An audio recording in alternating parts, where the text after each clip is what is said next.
శుక్లాంబరధరం విష్ణుం శశివర్ణం చతుర్భుజం ప్రసన్నవదనం ధ్యాయేత్ సర్వవిఘ్నోపశాంతయే వాగీశాద్యాస్తు మనసః సర్వార్థానాముపక్రమే యం నత్వా కృతకృత్యాస్యుస్తం నమామి గజాననం శరదా శరదంభోజవదనా వదనాంబుజే సర్వదా సర్వదాస్మాకం సన్నిధిః సన్నిధిం క్రియాత్ వ్యాసం వసిష్ఠనప్తారం శక్తేః పౌత్రమకల్మషం పరాశరాత్మజం వందే సుఖదాతం తపోనిధిం వ్యాసాయ విష్ణురూపాయ వ్యాసరూపాయ విష్ణవే నమో వై బ్రహ్మనిధయే వాసిష్ఠాయ నమో నమః అచతుర్వదనో బ్రహ్మా ద్విబాహురపరో హరిః అపాలలోచనః శంభుర్భగవన్ బాదరాయణః శాంతాకారం భుజగశయనం పద్మనాభం సురేశం విశ్వాకారం గగనసదృశం మేఘవర్ణం శుభాంగం లక్ష్మీకాంతం కమలనయనం యోగిహృద్యానగమ్యం వందే విష్ణుం భవభయహరం సర్వలోకైకనాథం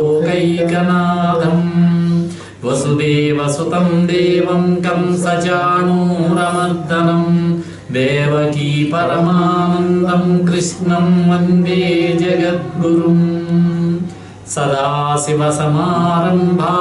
శంకరాచార్యమధ్యమాం అస్మదాచార్యపర్యంతాం వందే గురుపరంపరాం. శ్రీ సభాయే నమః. శ్రీమద్భాగవత సప్తాహ కార్యక్రమంలో రెండవ రోజు కార్యక్రమంలోనికి వచ్చాము. శ్రీకృష్ణ పరమాత్మ యొక్క లీలలను తెలియజేస్తూ ఉన్నటువంటి ఆయన యొక్క అవతారము యొక్క ఉన్నటువంటి విశేషములను తెలియజేస్తూ ఉన్నటువంటి దశమస్కంధంలో ఉన్నాము. ఈ భాగవతాన్ని సంస్కృతంలో వ్యాస మహర్షి రచించారు 18,000 శ్లోకములతో. అది మూల భాగవతము. దానిని తెలుగులో అనువదించినటువంటి వారు బమ్మెర పోతనామాచ్యుల వారు. బమ్మెర పోతన గారు తెలంగాణ రాష్ట్రంలో వరంగల్ ప్రాంతంలో ఉన్నటువంటి బమ్మెర గ్రామానికి చెందినటువంటి వారు.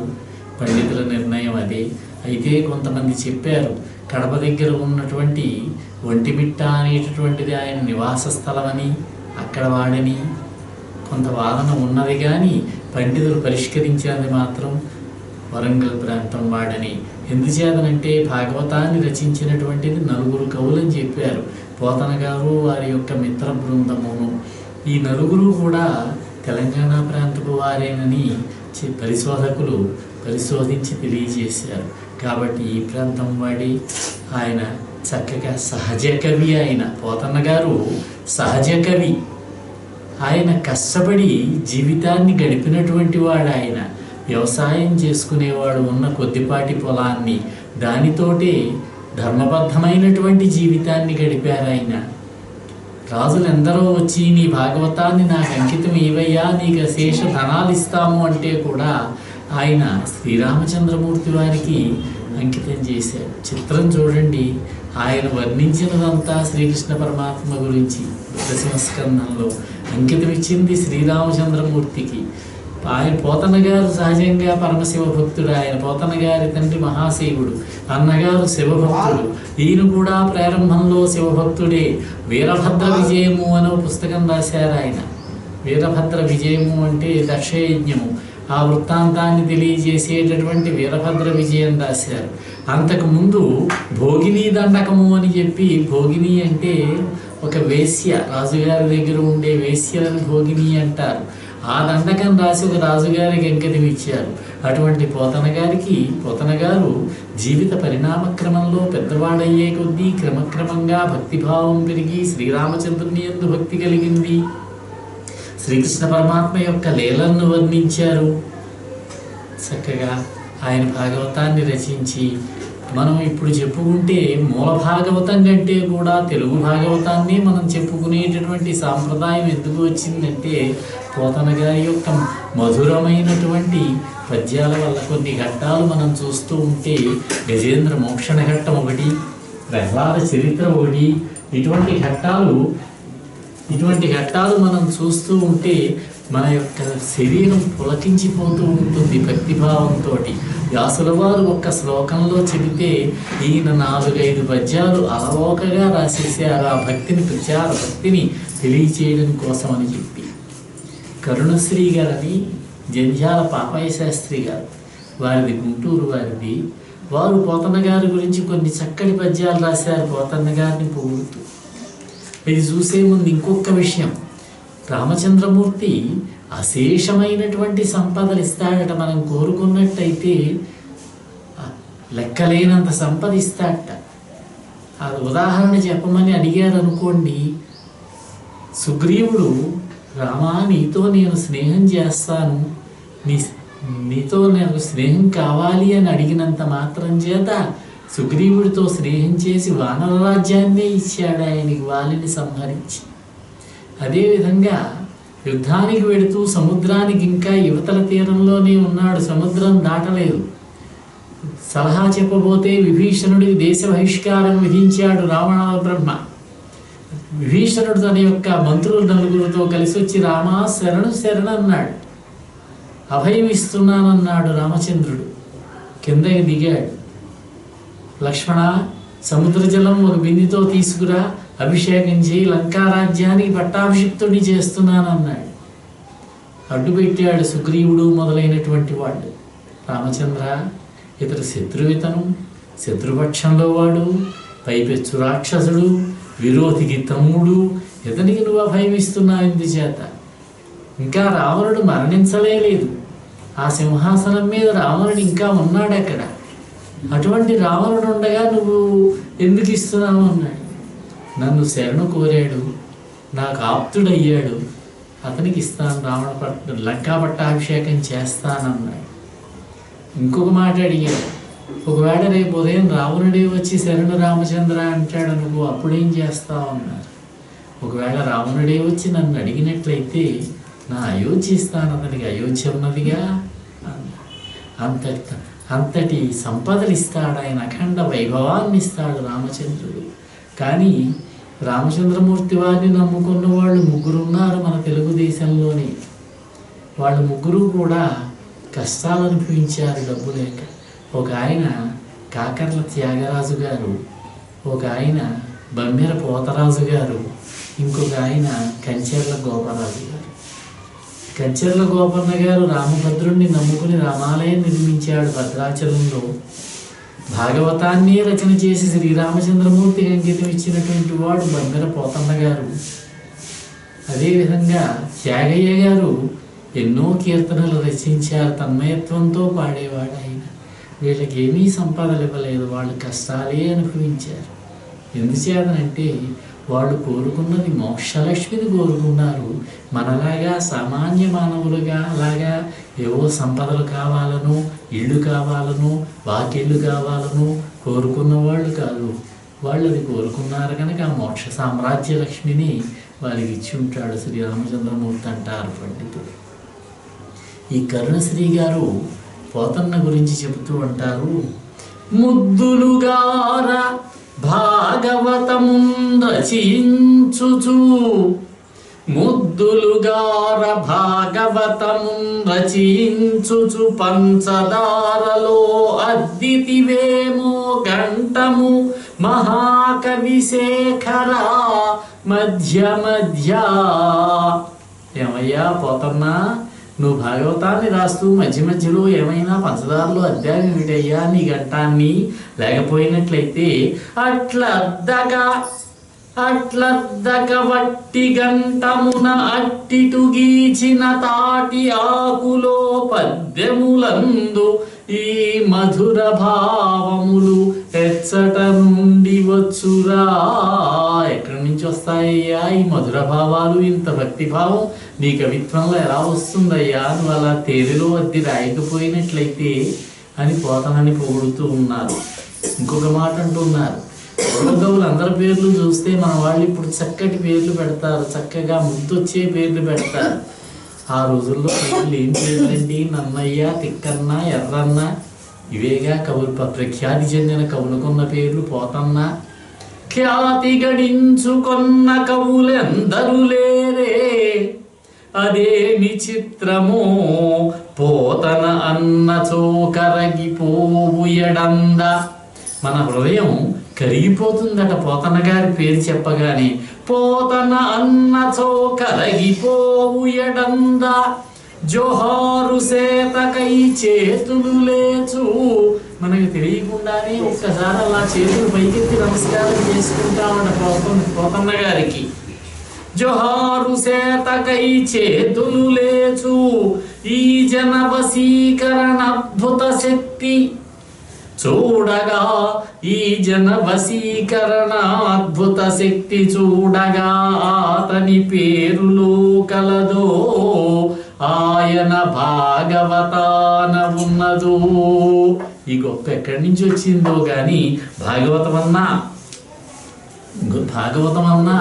పోతన్న గారి పేరు చెప్పినా మనకి తెలియకుండానే ఆనంద భాష్పాలు రాలుతాయన్నారు. అంతటి ప్రఖ్యాతి చెందినటువంటి కవి పోతన్న గారు.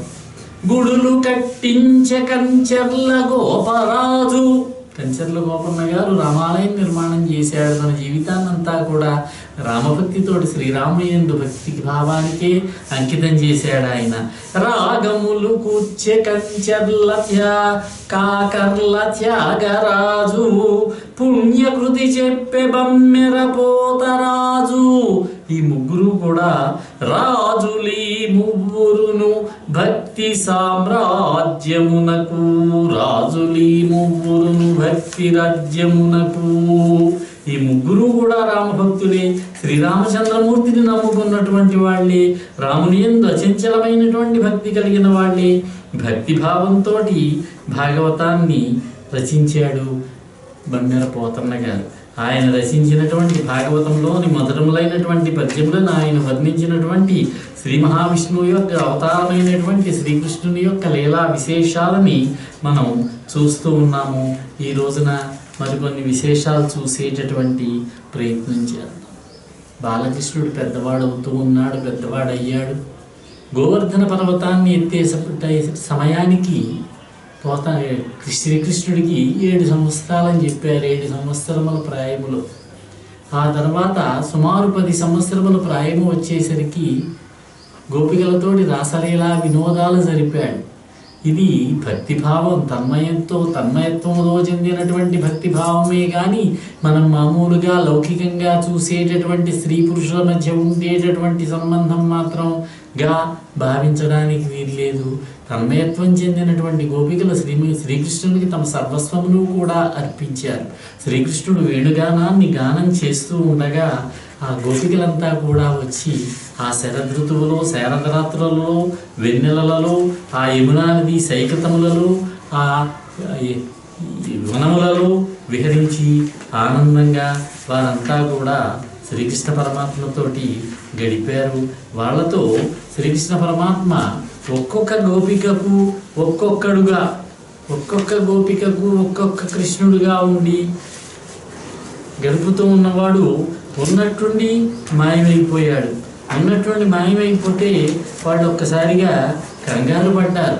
కంగారు పడి ఎక్కడున్నాడు కృష్ణుడు? చెట్ల మధ్యలో ఉన్నాడా, పొదరిళ్లలో ఉన్నాడా, ఎక్కడున్నాడు శ్రీ మహావిష్ణువు అని చెప్పి వాళ్ళలో వాళ్ళు విరహాన్ని చెంది నల్లనివాడు పద్మనయనంబులవాడు కృపారసంబుపై చల్లెడువాడు మౌళి పరిసర్పిత పింఛమువాడు నవ్వు రాజిల్లెడు మోమువాడొకడు చెల్వల మానధనంబు తెచ్చెనో మల్లియలారా మీ పొదల మాటున లేడు కదమ్మా చెప్పరే అని పొదలను అడుగుతూ, చెట్టులు వెతుకుతూ, పుట్టలు వెతుకుతూ పున్నాగకానవే పున్నాగవందితూ.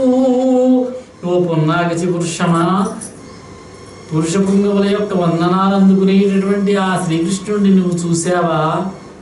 ఓ బొట్టుగు వృక్షమా, పాలమున తిలకం ధరించినటువంటి ఆ శ్రీకృష్ణుడిని నువ్వు చూచావా? ఓ కర్పూర వృక్షమా, గొప్ప బలిమి చేత భాసిల్లేటటువంటి వారిని నువ్వు కనుక్కున్నావా అని ఆ చెట్లని అడుగుతూ, ఆ శ్రీకృష్ణ పరమాత్మ యొక్క విశేషాలను అడుగుతూ, నల్లనివాడు, కమలముల వంటి కన్నులు కలిగినటువంటి వాడు, కరుణారసం చిందేటటువంటి వాడు, సెగ మీద వ్యాపించినటువంటి నెమలిపించము కలిగినటువంటి వాడు, చిరునగవు చెలువారేటటువంటి మొగము గలవాడైనటువంటి ఒక కుర్రవాడు, మానుల యొక్క మానహనమును దోచి తెచ్చినటువంటి వాడు, ఓ మల్లీమ తల్లులారా, మల్లె తీగలారా, మీ పొదలమాటున లేడు కదా, ఉన్నట్టయితే కొంచెం చెప్పండి అని వాళ్ళని అడుగుతూ ఉన్నారట.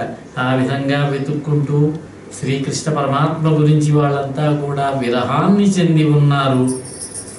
కనిపించిన ప్రతి వృక్షాన్ని అడుగుతున్నారు, చెట్టును అడుగుతున్నారు, పుట్ట వెనకాల చూస్తున్నారు ఎక్కడైనా ఉన్నాడేమోనని. ఉన్నట్టుండి ఆ నందగోపుడైనటువంటి శ్రీకృష్ణుడు అంతర్ధానమయ్యాడు, ఎక్కడైనా ఉన్నాడా అని వెతుక్కుంటూ ఉన్నారు వాళ్ళు.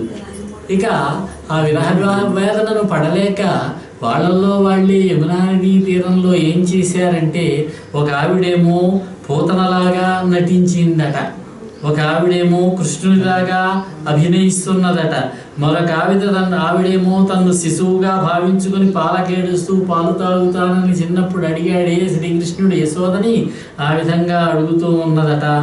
ఒక ఆవిడ శకటాసురుడిలాగా ప్రవర్తిస్తోంది, ఒక ఆవిడ యశోదలాగా ప్రవర్తించి పాలనిస్తున్నదట. ఈ విధంగా వాళ్ళల్లో వాళ్ళు కొంతమంది రాముడు బాలరాముడుగా, ఒక ఆవిడ కృష్ణుడుగా, కొంతమంది గోపకులుగా, కొంతమంది గోవులుగా, దూడలుగా అనుకుంటూ వాళ్ళలో వాళ్ళు ఆ విధంగా అభినయించి ఆనందాన్ని పొందారట. ఒక ఆవిడేమో మాధవుడై విశ్వమంతా కుక్షిలో చూపించినట్లుగా నోరు తెరిచి చూపిస్తూ ఉన్నదట, ఒక ఆవిడ యశోదలాగా ఆశ్చర్యపడిపోతూ చూస్తూ ఉన్నదట. ఒక ఆవిడేమో నేను నవనీత చోరుడైనటువంటి నందనందనుణ్ణి అని చెప్పి చెబుతున్నది, వేరొక ఆవిడ నేను యశోదాదేవిని అంటున్నది. ఆ విధంగా తమ యొక్క శరీరాలను మర్చిపెట్టి గోపాంగనలైనటువంటి ఆ గోపికలు బృందావనంలోని చెట్లను అడుగుతున్నారు, తీగలను అడుగుతున్నారు, శ్రీహరి యొక్క జాడ అడుగుతూ చొరరాని అడవిదారుల్లో నడుచుకుంటూ వెళుతూ ఉన్నారు. ఈ విధంగా వాళ్ళ యొక్క బాధను చూసి మరొక్కసారి మళ్ళీ ఆయన వాళ్ళకి ఎదురుగుండా ప్రత్యక్షమయ్యాడు. వాళ్ళకి శ్రీకృష్ణ పరమాత్మ ఆనందాన్ని కలిగించాడట. కృష్ణ వాళ్ళు విరహవేదన పడుతూ చెప్పుకున్న మాటలు మరికొన్ని చెబుతున్నారు. వీటినే గోపికా గీతలు అన్నారు. గోపికలు తమను శ్రీకృష్ణ పరమాత్మతో చెప్పుకున్నటువంటి మాటలు. కృష్ణ, నీవు జన్మించిన కారణంగా గోకులంలో సిరి పెరుగుతూ ఉన్నదయ్యా, సిరి సంపారుతూ ఉందయ్యా. ప్రాణాలు అరచేత ఉంచుకొని నీ వారమైనటువంటి మేము నీ కోసం వెతుకుతూ ఉన్నాము. నీ రూపాన్ని మాకు చూపించవలసింది. శరత్కాలపు కమల గర్భంలోని జిగిని దొంగిలించేటటువంటి నీ చూపు వల్ల నిన్ను వలచి నీకు దాస్యం చేసేటటువంటి దాస్యలమయ్యాం మేము. అటువంటి మమ్ము నీవు ఈ విధంగా వేధించుకు తినడం నిజంగా చంపడం లాంటిదే కదా కృష్ణ. యమునా నదీ జలాలలో విషము కక్కుతూ ఉండేటటువంటి కాళీయుని వల్ల, సర్పరూపుడైనటువంటి అఘాసురుడనేటటువంటి రాక్షసుడి వల్ల, ఇంద్రుడు కురిపించినటువంటి రాళ్లవాన వల్ల, అడవిలో చెలరేగినటువంటి కార్చిచ్చు వల్ల, ఇంకా మిగిలినటువంటి ఎన్నో భయాల వల్ల మమ్మల్ని కాపాడావు. అటువంటి నువ్వే ఇప్పుడు మమ్మల్ని పంచబాణుని బాణానికి అప్పగించి, మన్మథుని యొక్క బారికి అప్పగించి ఈ విధంగా వెళ్ళిపోవడం నీకు న్యాయమా? నీవు కేవలము యశోద యొక్క కుమారుడివే కాదయ్యా, నువ్వు నిఖిల దేహధారులైనటువంటి వారి యొక్క బుద్ధికి సాక్షీభూతుడమైనటువంటి అంతరాత్మవు. నువ్వు సాక్షాత్తు పరమేశ్వరుడివి. పూర్వం బ్రహ్మదేవుడు నిన్ను స్మరించిన తరువాతనే విశ్వరక్షణం గావించమని నిన్ను వేడుకోగా, భూమండలాన్ని ఉద్ధరించడం కోసం ఇలా మనోజ్ఞమైనటువంటి రూపంతో ఈ విధంగా ఈ రేపల్లెలో యదువంశంలో నువ్వు ఆవిర్భవించావు. శ్రీకృష్ణ, మమ్మల్ని రక్షించి కాపాడవలసినది, మాకు దర్శనం ఇవ్వవలసినది అని ప్రార్థన చేశారట. వీటిని గోపికా గీతలు అన్నారు. ఓ కృష్ణ, గోవులను మేపడం కోసం నువ్వు మందపట్టు నుంచి వెళ్ళినప్పుడు నీ యొక్క అడుగులు గడ్డి మొలకలు గులకరాయి తాకి ఎంత నొచ్చుకుని ఉంటాయో కదా, రాళ్ళకి గుచ్చుకుని గడ్డి నీ కాళ్ళకి తగిలి ఎంత బాధపడి ఉంటావో కదా. మాపటి వేళ నీవు వన మధ్యము వెల్వడి వచ్చి గోష్పద ప్రాపిత ధూళి దూసరిత భాసిత కుంతలమై సరోరుహోద్దీపితమైన నీ మొగము ధీర జనుత్తమా మాకు వెక్కతో చూపి మనంబునన్ మరుని చూపుదు కాదే క్రమక్రమంబునన్. ఓ ధీర పొంగవా, ఓ శ్రీకృష్ణ, నువ్వు రాత్రివేళ బృందావనంలోనికి వచ్చి ధేనువుల కాల్దుమ్ము సోకి దోసర వర్ణం పొందిన ముంగుర్లు కలదైనటువంటి పద్మం వలె భాసిల్లేటటువంటి నీ ముఖం మాకు ప్రీతితో కనపడచ్చి మా చిత్తాలతోటి అంతకంతకు బరులు హత్తుకొలుపుతూ ఉంటావు కదా. నువ్వు ఆ విధంగా దూడలను మేపిన తర్వాత ఆ దుమ్ముతోటి నీ ముఖమంతా నిండిపోయి ఉన్నా కూడా మాకు ఎంతో ఆనందాన్ని కలగజేస్తావు కదా కృష్ణ అని వాళ్ళు విరహవేదన పడుతూ ఉన్నారట. అది చూశాడు ఆయన. చూసి మళ్ళీ ప్రత్యక్షమయ్యాడు వాళ్ళ ముందర. ఓ స్త్రీలారా, ఓ గోపకాంతలారా, పశువులను ఫలాపేక్షతో కొలిచిన విధంగా నన్ను ఎవరైనా కొలిచినట్లయితే వారిని కొందరు కొలుస్తూ ఉంటారు. పశువులను ఫలాపేక్షతో కొలిచిన విధంగా కొలిచిన వారినే మళ్ళీ కొందరు కొలుస్తూ ఉంటారు. వారు స్వప్రయోజనం మాత్రమే కాంక్షిస్తూ ఉంటారు. వారికి స్వార్థం మీదనే కన్నుంటుంది. కొలిస్తేనే తిరిగి కొలవడం స్నేహం అనిపించుకుంటుందా? కాదు కదా, ధర్మం అనిపించుకోదు. ఇంకా కొందరు దయగల వాళ్ళు ఉంటారు, మంచివాళ్ళు ఉంటారు, మంచి మనసు గలవాళ్ళు. తండ్రులు తమ కుమారులలాగానే తమ్ము కలవని వారిని కూడా ఎవరు కనిపిస్తే వాళ్ళని సేవిస్తూ ఉంటారు. ఎవరికి వీలైతే వాళ్ళకు ఉపకారం చేస్తూ ఉంటారు. సజ్జనులైనటువంటి వారు, వారికి కలిగినటువంటి స్నేహ ధర్మాలు ఫలాపేక్ష లేనటువంటివి. మరికొందరు కొలిచే ఉద్దేశం లేనందున తమ కొలిచే వాళ్ళని కొలవని వాళ్ళని కూడా కొలవకుండా ఉంటారు. వాళ్ళు మంచివాళ్ళు అనిపించుకోరు. వాళ్ళు తమ ఆత్మాందే వాళ్ళు రమిస్తూ ఉంటారు. భోగేచ్ఛ లేనటువంటి వాళ్ళు మరికొందరు ఉంటారు, మేలు చేసేటటువంటి వాళ్ళు. వీరిలో నన్ను సజ్జనులైనటువంటి వారిని నేను చక్కగా వారిని ఆదరిస్తాను. ఆ విధంగా మిమ్మల్ని అందరినీ కూడా నేను ఆదరిస్తాను అని పలుకుతూ వారితో మళ్ళీ రాసలీలా క్రీడ సలిపాడు. ఆ తరుణులతోటి ఆనందాన్ని పొందాడు. తర్వాత తెల్లవారుజామున యమునా నది తీరానికి వెళ్ళి యమునా నదిలో జలాభిక్రీడనం చేశాడు.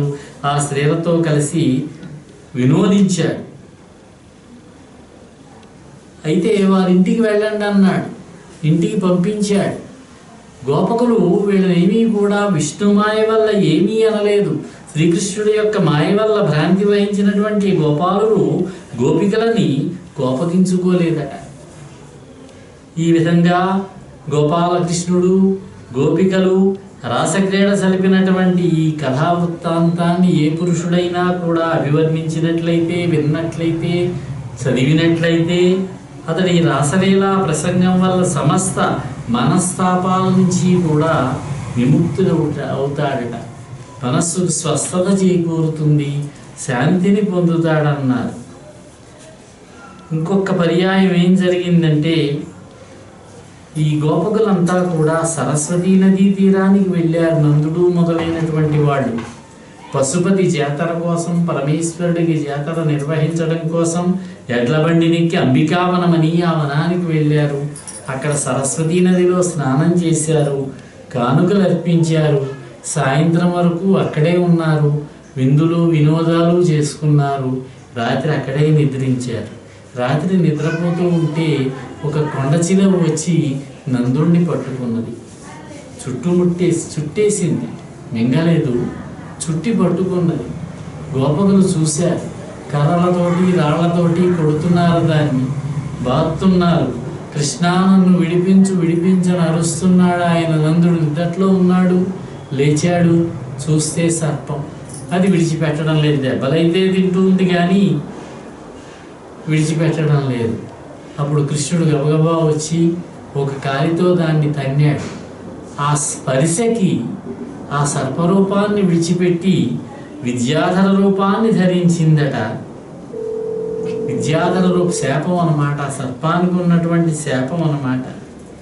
శ్రీ మహావిష్ణువు యొక్క అంశ అయినటువంటి శ్రీకృష్ణ పరమాత్మ యొక్క స్పర్శ ఎప్పుడైతే తగిలిందో దానికి తిరిగి విద్యాధర రూపం వచ్చింది. శ్రీకృష్ణ పరమాత్మకి నమస్కారం చేశాడు. ఏమిటయ్యా నీ వృత్తాంతం ఏమిటి అన్నాడు శ్రీకృష్ణుడు. అయ్యా నేను ఒక విద్యాధరుణ్ణి, నా పేరు సుదర్శనుడు, చాలా సౌందర్యంగా ఉండేవాడట. విద్యాధరులు కనుక దేవతాగణాల్లోకి చెందిన వారు కనుక చాలా అందమైనటువంటి వాడు అన్నమాట. అతడు ఆ గర్వంతో అంగిరసుడు అనే మహర్షి యొక్క కుమారులు ఉన్నారు, వాలకిల్యులు అని, వాళ్ళను చూశాడు. వాళ్ళు కొంచెం వికార రూపంతో ఉంటారు. వాళ్ళను చూసి నవ్వాడు. నవ్వేసరికి వాళ్ళ కోపం వచ్చి కొండ చిలవై పడి ఉండని శపించారు. మళ్ళీ ప్రార్థిస్తే శ్రీ మహావిష్ణువు గోకులంలో కృష్ణుడిగా ఆవిర్భవిస్తాడు. ఆయన యొక్క దర్శన మాత్రం చేత నీకు శాప విమోచన అవుతుంది అని శాప విమోచనాన్ని చెప్పారు. అందుచేత శ్రీకృష్ణ పరమాత్మ యొక్క దర్శనంతో శాప విమోచనం జరిగింది. మళ్ళీ విద్యాధర లోకానికి వెళ్ళాడు. నందుడు క్షేమంగా బయటపడ్డాడు. ఈ విధంగా రాక్షస సంహారం చేస్తున్నాడు, కొన్ని జంతువులను వధిస్తున్నాడు. బకాసురుణ్ణి చూసాం, ధేనుకాసురుణ్ణి చూసాం, రాక్షసుడిని చూసాం. ఈ రాక్షసుల్ని జంతువుల రూపంలో ఉన్న వాళ్ళని కూడా సంహరిస్తూ బృందావనంలో వినోదిస్తూ గోపబాలులతో కలిసి వినోదిస్తూ ఉన్నాడు. మరొక పర్యాయం జరిగిన విశేషము, గోపకాంతలంతా కూడా శ్రీకృష్ణ పరమాత్మతో వినోదంగా గడుపుతూ ఉన్నారు, రాసలీల సలుపుతూ ఉంటే ఒక గుహ్యగుడు అంటే ఒక కుబేరుడి యొక్క భటుడైనటువంటి ఒక దేవతాగణానికి చెందినటువంటి ఒక యక్షుడు కొంతమంది అమ్మాయిలని ఈ గోపకాంతలను తీసుకెళ్ళి ఒక గుహలో బంధించేశాడట. చూశాడు శ్రీకృష్ణుడు, వెళ్ళాడు, ఒకే దెబ్బ కొట్టాడు. ఆ గుహ్యకుడు మరణించాడు. గోపకాంతలను విడిపించి తీసుకొచ్చాడు శ్రీకృష్ణ పరమాత్మ. తరువాత మరొక సందర్భంలో వృషభాసురుడు అనేటటువంటి రాక్షసుడు, అరిష్టుడు అతని పేరు, అరిష్టుడు అనేటటువంటి రాక్షసి శ్రీకృష్ణుడి కీడు చేయాలని తలంచినటువంటి వాడై భయంకరమైనటువంటి పెద్ద పరాక్రమం కలిగినటువంటి వృషభ రూపాన్ని ధరించి వచ్చాడు. ఆ వృషభాన్ని చూసి శ్రీకృష్ణుడు దానితో పోరాటం చేశాడు. మీదకు వచ్చింది పొడవడానికి శ్రీకృష్ణుడి మీదకి. కృష్ణుడు తప్పించుకున్నాడు. ఈ గోపకులంతా కృష్ణ కృష్ణ కాపాడు కాపాడుంటే తన వెనక్కి చేరారు. భయపడిపోయారు ఆ వృషభాన్ని చూచి. ఆ వృషభంతో పోరాడి ఆ వృషభాసురుణ్ణి వధించాడు శ్రీకృష్ణుడు. ఇవన్నీ కూడా బృందావనంలో శ్రీకృష్ణుడు చేస్తూ ఉన్నటువంటి లీలలు. ఇక్కడ మధురా నగరంలో కంసుడి యొక్క పరిపాలన జరుగుతూ ఉన్నది. అతని యొక్క అనుచరులంతా కూడా యోధానుయోధులే, వాళ్ళు పేరు మోసినటువంటి రాక్షసులే. వాళ్ళంతా శ్రీకృష్ణుడి చేతిలో మరణిస్తూ ఉన్నారు. ఇలా ఉండగా ఒకసారి నారదుడు వచ్చాడు కంసుడి దగ్గరికి. కంసుడి దగ్గరికి వచ్చి, ఆ కన్న యశోదకు నువ్వు చంపబోతే ఆకాశానికి ఎగిరిందే ఒక అమ్మాయి, ఆవిడ యశోద యొక్క కూతురు. శ్రీకృష్ణుడు దేవకీ గర్భంలో జన్మించాడు. బలరాముడు రోహిణి యొక్క కొడుకు. రామకృష్ణులు ఇద్దరూ కూడా నందుని యొక్క బురేపల్లెలో అక్కడ బృందావనంలో ఉన్నారు వాళ్ళు అనే విషయాన్ని నారదుడు చెప్పాడు. వసుదేవుడి మీద నందుడికి కోపం, వసుదేవుడి మీద కంసుడికి కోపం వచ్చింది. ఇంత మోసం చేస్తాడా వసుదేవుడు? నా కన్నుగప్పి పుట్టినటువంటి బిడ్డను తీసుకెళ్ళి బురేపల్లెలో నందుడి ఇంటి దగ్గర పెట్టి అక్కడ అమ్మాయిని తీసుకొస్తాడా? చంపేస్తానన్నాడు. వద్దయ్యా, వసుదేవుడిని చంపడం కాదు నువ్వు చేయవలసినటువంటి పని. వసుదేవుడిని చంపడం వల్ల నీకు కలిసి వచ్చేది ఏమీ లేదు. ఆ కృష్ణుడున్నాడే అతని సంగతి చూడు. బాలుడుగా ఉన్నప్పుడే అతన్ని మట్టు పెట్టాలి. అతన్ని చిన్న వయసులో చంపకపోతే పెద్ద అయ్యాక నువ్వు ఇంకా చంపడం వీలు కాదన్నాడు. అప్పుడు కంసుడు మళ్ళీ మరొక పర్యాయం దేవకీ వసుదేవుల్ని బంధించాడు. ఇప్పుడు రెండవ పర్యాయం దేవకీ వసుదేవుల్ని బంధించి మళ్ళీ చెరసాలలో పెట్టాడు. లోక సంఖ్యలతో బంధించారు. కేసి అనేటటువంటి ఒక రాక్షసుడిని పిలిచాడు. నువ్వు బృందావనానికి వెళ్ళు, గోకులానికి, అక్కడ ఉన్నటువంటి రామకృష్ణులను చంపిరా అన్నాడు. ఇది మరొక సందర్భం. ఇది ఈ కేసి అనేటటువంటి రాక్షసుడు బయలుదేరి శ్రీకృష్ణుడిని చంపడానికని బయలుదేరి గోకులానికి వచ్చాడు. ఇంకక్కడ తన అనుచరులైనటువంటి శానూరుడు, ముష్టికుడు మొదలైనటువంటి వాళ్ళని అందరినీ కూడా, సామంతరాజులు ఉన్నారు అతనికి మిత్రులైన వాళ్ళు, కోసల దేశపు రాజు, సాల్వ దేశపు రాజు, వీళ్ళందరినీ కూడా దగ్గరికి చేర్చి ఏ విధంగా ఈ బలరామకృష్ణుల్ని వధించాలి అనేటటువంటి విషయం మాట్లాడాడు. కువలయాపీడము అని ఒక ఏనుగున్నది, భయంకరమైనటువంటి ఏనుగని. ఆ మావటి వాళ్ళని పిలిచి వాళ్ళకి చెప్పాడు, శ్రీకృష్ణుడిని నేను ఇక్కడికి రప్పిస్తాను, కృష్ణుడు ఇక్కడికి వచ్చినప్పుడు మీరు ఏదో ఒక విధంగా ఆ శ్రీకృష్ణుడిని బలరాముడిని చంపాలి అని వాళ్ళకి చెప్పవలసినటువంటి విషయాలు చెప్పాడు. ధనుర్యాగం చేయడం కోసం అని చెప్పి ప్రయత్నాన్ని ప్రారంభించాడు కంసుడు. ధనుర్యాగం అన్నారు దాన్ని. ఈ పంపినటువంటి కేసి అనేటటువంటి రాక్షసుడు అశ్వరూపంలో వచ్చాడు. గుర్రం రూపంలో సకిలిస్తూ వేగంగా వచ్చి కృష్ణుడిని 2 కాళ్ళతోటి తన్నబోయాడు. అప్పుడు కృష్ణుడు ఆ కేసి అనేటటువంటి రాక్షసుడిని వధించాడు. రాక్షసుడు రావడం, చంపబడ్డం జరిగిపోతూనే ఉన్నాయి. ఈ విధంగా జరుగుతూ ఉన్నది. ఇంతలో నారదుడు శ్రీకృష్ణుడి దగ్గరికి వచ్చాడు. బృందావనంలో ఉన్నటువంటి శ్రీకృష్ణుడి దగ్గరికి నారదుడు వచ్చి, కృష్ణ మహాత్మా, నువ్వు ఇకపైన చాలామంది రాక్షస సంహారం చేస్తావయ్యా. నువ్వు ఈ అవతారాన్ని ధరించిందే దుష్ట శిక్షణ కార్యక్రమం కోసం. దుష్ట శిక్షణ చేసి సజ్జనులైన వారిని రక్షించి ధర్మరక్షణ గావించేటటువంటి కార్యక్రమం మీద వచ్చావు. ఇక నువ్వు భవిష్యత్తులో చాణూరుడు అనేటటువంటి వాడిని, ముష్టికుడు అనేటటువంటి వాడిని, గజుడు, కంసుడు, శంఖుడు, కాలయవనుడు, మురుడు, నరకుడు, పౌండ్రకుడు, శిశుపాలుడు, దంతవక్త్రుడు, సాలుడు మొదలైన వాళ్ళందరినీ కూడా వధిస్తావు నువ్వు అని జరగబోయే భవిష్యత్తుని చెప్పాడు శ్రీకృష్ణుడు. చాలామంది యోధుల్ని, చాలామంది రాక్షసాంశ కలిగిన రాజుల్ని, సాలుడు రాజే అయినా రాక్షసాంశ, శిశుపాలుడు రాక్షసాంశ, దంతవక్తుడు రాక్షసాంశ, వీళ్ళందరినీ కూడా నువ్వు చంపిస్తావు, నువ్వు వధిస్తావు. నువ్వు తరువాత దేవలోకం నుంచి పారిజాత వృక్షాన్ని పెకలించి తీసుకువస్తావు. నీ వల్ల నృగుడు అనేటటువంటి రాజుగారికి శాప విముక్తి జరుగుతుంది. శమంతకమణిని తీసుకుంటావు నువ్వు. మృతులైనటువంటి బ్రాహ్మణ కుమారులను తీసుకొచ్చి అప్పచెపుతావు అని ఈ విధంగా జరగబోయేదాన్ని చెప్పాడు. అర్జునుడికి సారథి అవుతావు, పార్థసారథి అనే పేరుతో ప్రశస్తిని పొందుతావు. కౌరవులకి పాండవులకి మధ్య భయంకరమైనటువంటి యుద్ధాన్ని జరిపిస్తావు. అనేక మంది అక్షౌహిణీల సైన్యాన్ని నువ్వు సంహరిస్తావయ్యా, అంటే అర్జునుడి ద్వారా సంహరింపచేస్తావని. కృష్ణ, నీ వనరించు కార్యములు లెక్కింపన్ సమర్థుండే వర్ధిష్ణుండైన విధాత. వర్ధనశీలుడైనటువంటి పరమేశ్వరి అయినటువంటి ఆ బ్రహ్మదేవుడు కూడా నువ్వు చేసేటటువంటి పనులను లెక్క పెట్టడానికి సమర్థుడు కాడయ్యా. 3 గుణములు దీపించు లోపించు రోజిష్ణుత్వంబున ఉండు నీ వలన. నిస్సీమంబు నీ రూపు నిన్ విష్ణుం జిష్ణుం సహిష్ణుం నీకుం అమితుం విశ్వేశ్వరుం నృత్యదం. నారదుడు ధ్యానం చేస్తున్నాడు శ్రీకృష్ణ పరమాత్మని. నీ యొక్క రూపానికి అంతే లేదు. నీవు సర్వవ్యాపివు నువ్వు, జయశీలుడు నువ్వు, సహనశీలుడు నువ్వు, పరమేశ్వరుడు నువ్వు, ప్రమాణరహితుడు నువ్వు, ప్రపంచ నియామకుడవు నువ్వు. అటువంటి నీకు నమస్కారం చేస్తూ ఉన్నాను అని శ్రీకృష్ణ పరమాత్మకు నమస్కరించాడు.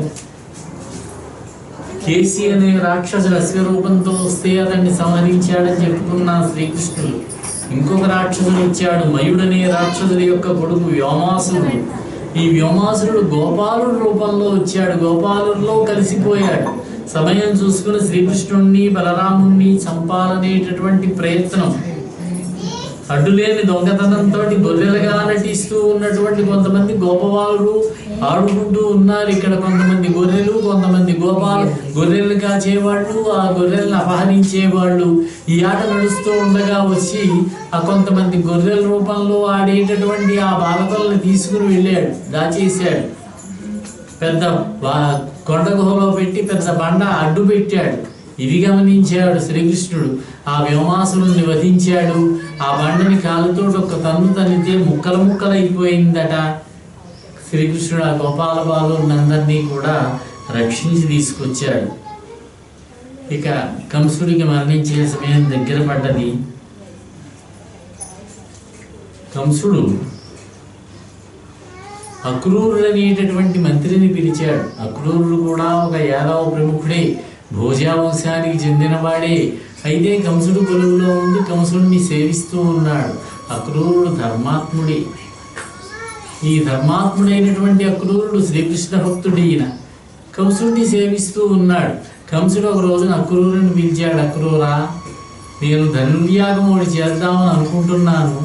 ఆ ధనుర్యాగానికి బలరామకృష్ణులను తీసుకురావలసినది. బృందావనమునకు వెళ్ళి వాళ్ళిద్దరినీ కూడా నేను ఇక్కడికి వచ్చిన తర్వాత వాళ్ళని వధిస్తాను. నేను తర్వాత నందుణ్ణి వధిస్తాను, వసుదేవుణ్ణి వధిస్తాను, ఉగ్రసేనుణ్ణి కూడా వధించేసి రాజ్యమంతా కూడా కైవసం చేసుకుంటాను, వెళ్ళి తీసుకురా అన్నాడు.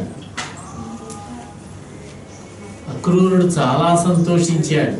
ఇంతకాలము కూడా నన్ను అక్రూరా అక్రూరా అని పిలుస్తున్నాడు కంసుడు. ఇప్పుడు నేను వెళ్ళిన తర్వాత కృష్ణుడు అక్రూరా బాగున్నావా, వచ్చావా అంటాడు. శ్రీ మహావిష్ణువు చేత నా పేరు పిలవబడుతున్నది. ఎంత అదృష్టం నాది. ఎట్టి తపంబు సేయబడే, ఎట్టి చరిత్రములబ్ధమయ్యనో, ఎట్టి ధనంబులు అర్హులకు ఈబడెనో తొలిబామునందు. పూర్వజన్మలో నేను ఎటువంటి దానాలు చేశాను, ఎటువంటి ధనములు అర్హులైన వారికి ఇచ్చాను కదా. కడచ జన్మలో నేను ఎటువంటి తపస్సులు చేశాను కదా, ఎటువంటి దానములు చేశాను కదా. నా ఎట్టి వివేకహీనునకు ఆదిమునింద్రులు యోగ దృష్టులం పట్టగలేని ఈశ్వరుని బ్రహ్మమయున్ హరి చూడగల్గడిన్. పరమయోగులైనటువంటి వాడు, జ్ఞానులైనటువంటి వాడు, యోగ దృష్టికి కూడా కనిపించినటువంటి ఆ పరమాత్మ అయినటువంటి శ్రీకృష్ణ పరమాత్మని, బ్రహ్మస్వరూపుడైనటువంటి శ్రీకృష్ణుణ్ణి తెలివిమాలిన వాడినైనటువంటి సామాన్య మానవుడనైనటువంటి నేను చూడగలుగుతున్నాను కదా ఈ రోజున. మునుపు ప్రాజ్ఞులైనటువంటి ప్రహ్లాదుడు, అంబరీషుడు మొదలైనటువంటి వాళ్ళు ఏ పరమేశ్వరుని యొక్క, ఏ దేవదేవుని యొక్క కాలిగోళ్ల కాంతి పుంజాన్ని ఆశ్రయించి జనన మరణాలనేటటువంటి ఈ చీకట్లను తొలగించుకోగలిగారు కదా, తరించగలిగారు కదా. అట్టి భగవంతుని యొక్క అవతారమే కదా ఈ శ్రీకృష్ణ పరమాత్మ. ఈయన వైరబుద్ధితో జయించడం కోసం పిలుచుకురమ్మని నిష్కారణ ప్రేమతో నన్ను పంపిస్తున్నాడు కంసుడు. శ్రీకృష్ణుని వధించాలని చూస్తున్నాడు. ఈ కంసుడు నాకెంతో మేలు చేశాడు, నన్ను పంపిస్తున్నాడు. శ్రీకృష్ణుని యొక్క దర్శనం కలిగేలాగా చేస్తున్నాడు.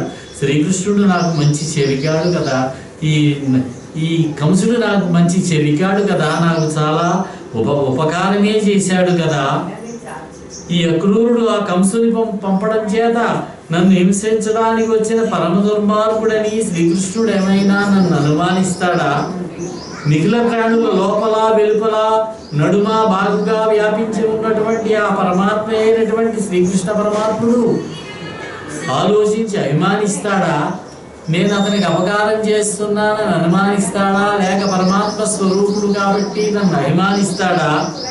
నన్ను ఎలా మన్నిస్తాడో కదా, నాతో ఏ రీతిగా సంభాషిస్తాడో కదా, నా అదృష్టం ఏ విధంగా ఉన్నదో కదా అని ఆలోచించుకుంటూ బయలుదేరి రథాన్ని తీసుకుని మధురా నగరంలో బయలుదేరాడు. బృందావనానికి వస్తూ ఉన్నాడు. ఉదయాన్నే బయలుదేరాడు, సాయంకాలానికి చేరతాడు. అలకభ్రాజితమై సుధాంసు నిభమై హాస ప్రబోద్ధామమయీ హాస ప్రబోద్ధామమయీ జలజాక్షంబై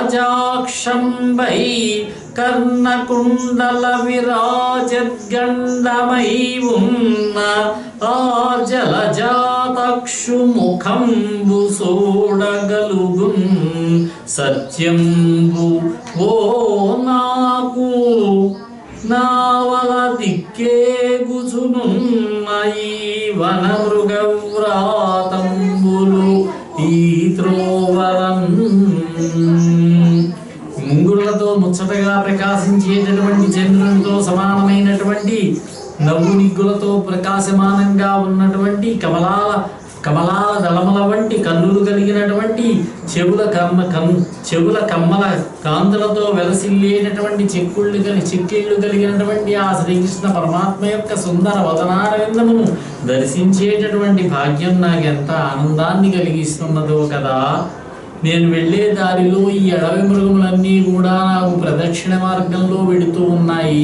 ఇది శుభసూచకం. ఇది కాబట్టి నేను శ్రీకృష్ణ పరమాత్మ యొక్క దర్శనం చేసుకోబోతున్నాను, ఆయన యొక్క అనుగ్రహాన్ని పొందబోతున్నాను అని ఆనందాన్ని పొందుతూ మధురానగరం నుంచి బృందావనానికి వెళ్ళారు. వచ్చినటువంటి అక్రూరుణ్ణి నందుడు గౌరవించాడు, శ్రీకృష్ణుడు ఆదరించాడు, గౌరవించాడు. అక్రూరా ఆసనం మీద కూర్చోబెట్టారు, గౌరవంగా మాట్లాడుతున్నాడు శ్రీకృష్ణుడు.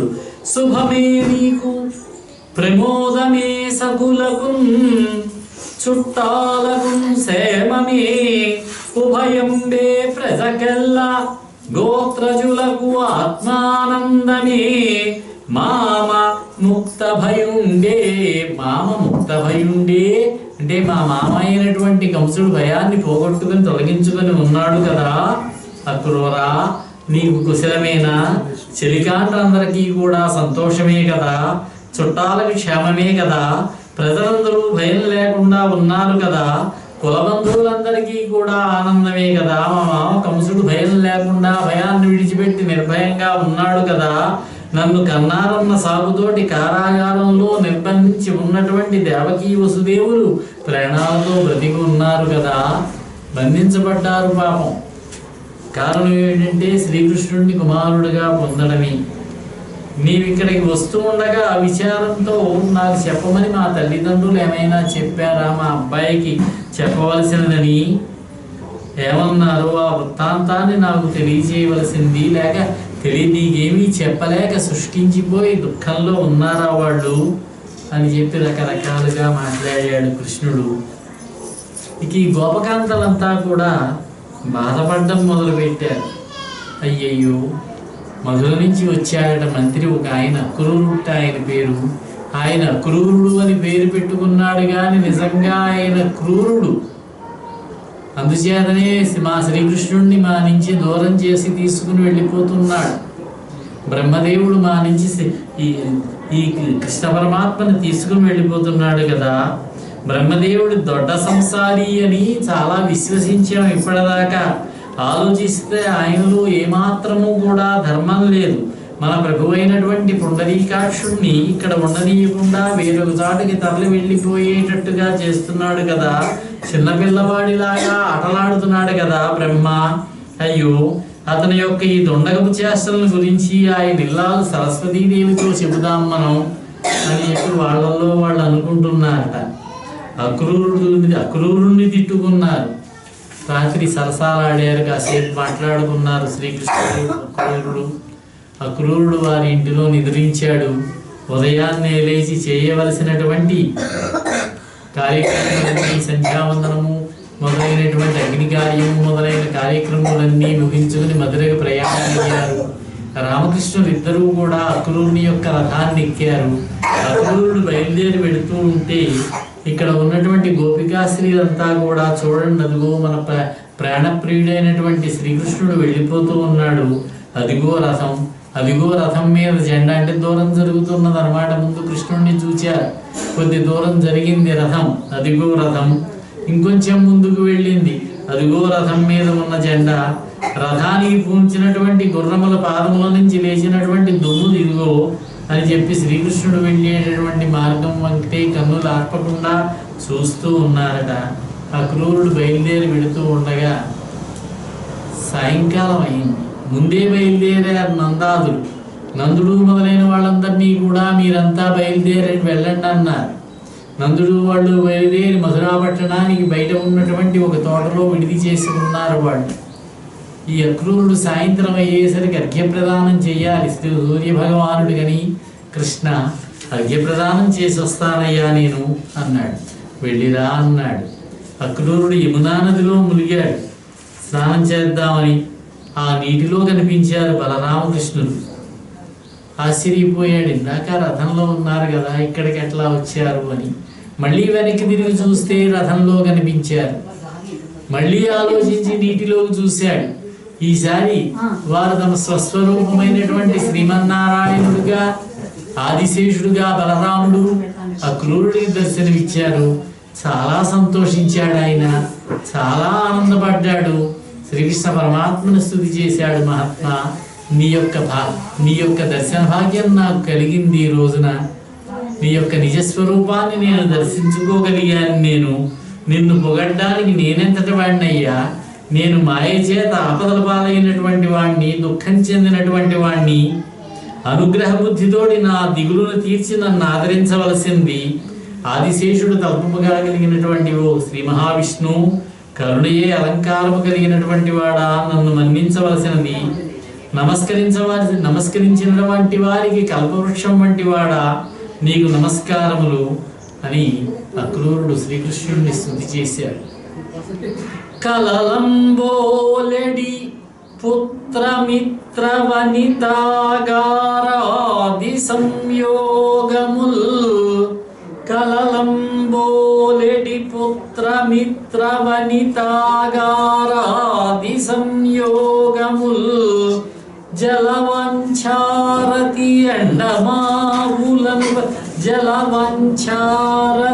ఎండమావులకు ఆశల్సేయు చందంబునంతలతుం, సత్యములంచు మూఢుడా వృధా తత్వజ్ఞుడన్, నాకు నీ విలసత్పాదయుగంబు సూపి కరుణం వీక్షింపు లక్ష్మీపతి.